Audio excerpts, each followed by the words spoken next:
Well, hi there folks, it's Matt Hayson here reporting on our property market and some great news with further restrictions being lifted. We've got people back in restaurants having a beer at the pub and things like that, and many of us are getting back into a normal, regular routine.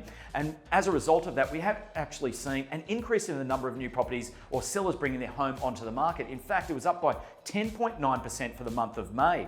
However, overall listing volumes are still down 14.6% on the corresponding period in 2019. And interestingly, also in 2019, that was the lowest level of properties on the market recorded since 2010. So this low volume market is certainly one of the key contributing factors why we are seeing property prices here in Sydney remain quite stable. Now, speaking of stability, there's not a lot of that going on with how people are reporting on auction clearance rates. For example, last week, 436 properties were due to go under the hammer, but on Saturday afternoon, Auction Insider reported an auction clearance rate sitting at 68.2%.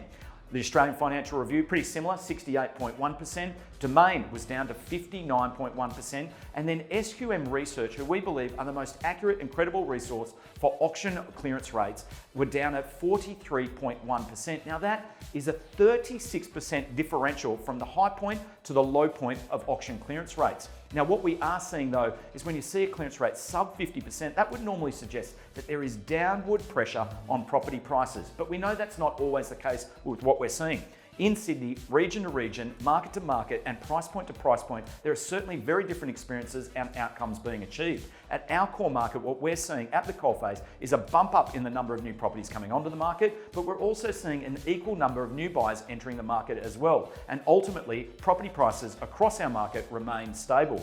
Which leads us into this weekend, folks, where we've got some great properties open for inspection and also going under the hammer. It is a long weekend, so enjoy that extra day off, and our entire team looks forward to seeing you out and about. Thanks for watching. Catch you all next week.